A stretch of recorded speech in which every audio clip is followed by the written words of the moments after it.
L'Université Laval est une institution de recherche et d'enseignement basée dans la ville de Québec qui intervient sur les questions liées à l'agroalimentaire et au développement rural.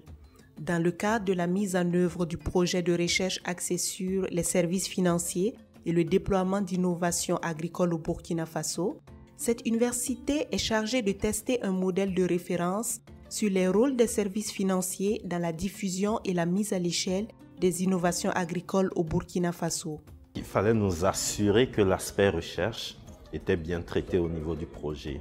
Et donc, c'est comme ça que l'Université Laval a été associée à la réalisation du projet, vraiment pour la réalisation de l'approche méthodologique. Donc, nous avons essayé de définir l'approche méthodologique en collaboration avec l'INERA notamment, pour nous assurer que ce qui était recherché par ce projet de recherche soit véritablement atteint, c'est-à-dire l'effet réel du produit SIPA qui était proposé aux producteurs agricoles.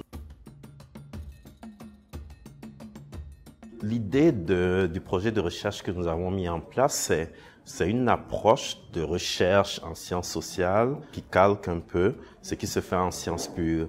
Donc on a des zones témoins et des zones traitées. Et on essaye d'évaluer en étant certain qu'on compare du comparable. On essaye donc d'évaluer l'instrument qu'on met en place qui dans ce cas-ci était le SIPA. Donc notre rôle, ça a été vraiment d'aller chercher comment s'assurer que nos témoins, où on n'avait pas d'intervention du projet, étaient proches de notre traité, où on avait l'intervention du projet, pour s'assurer finalement que l'effet du projet qu'on mesurait était bien l'effet du SIPA.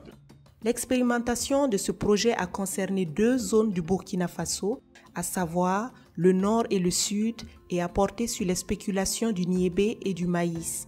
Nous avions 2 zones de recherche, une zone au nord et une zone au sud. Pour le nord, qui était la zone niébé, avec un accent spécial mis sur les femmes qui réalisent cette production au nord, les effets sont satisfaisants. Il faut dire que nous avons mesuré les effets au niveau donc, de l'utilisation des intrants, de la productivité, donc rendement production, des revenus et de l'épargne, de l'adoption de pratiques agro-environnementales, ce qui est important dans le contexte d'adaptation au changement climatique, mais également de réduction de la vulnérabilité des ménages et donc l'amélioration de la sécurité alimentaire. Donc sur toutes ces dimensions, nous avons constaté un réel effet donc, du produit SIPA lorsque nous abordons la question au nord. Au sud, les résultats sont un peu plus mitigés parce que nous avons eu quelques difficultés au niveau de la collecte des données et la proximité de la frontière du Ghana, de certains sites d'orpaillage, a fait que nous avons encore besoin de mieux comprendre notre base de données afin d'aller sortir les effets directs du projet.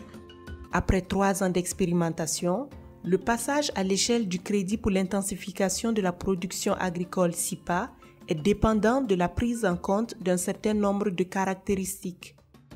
Dans la logique des résultats que j'ai obtenus, le déploiement du SIPA ne doit pas se faire de manière homogène.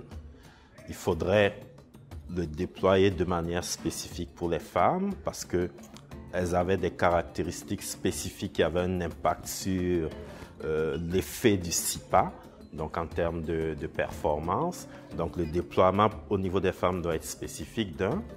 Il doit être spécifique aussi par province, de 2. Et de 3, ce que l'étude a montré, c'est que finalement, tout ce qui est service aux producteurs doit être renforcé. Il faut renforcer les services de vulgarisation, il faut renforcer les services offerts par les OP et donc leur gouvernance, mais également il faut renforcer les services offerts par les institutions de microfinance. Si statistiquement, ce n'est pas significatif, pour moi ça a été une grande expérience de collaboration entre des partenaires de terrain, réellement de terrain, qui avaient un objectif de résultats qui n'étaient pas forcément ceux de la recherche. Et donc, nous avons dû régulièrement discuter, faire preuve de flexibilité, tout en s'assurant que l'objectif recherche est atteint. Parce que, in fine, c'était ça qui était important, c'est de pouvoir démontrer cet effet causal réel.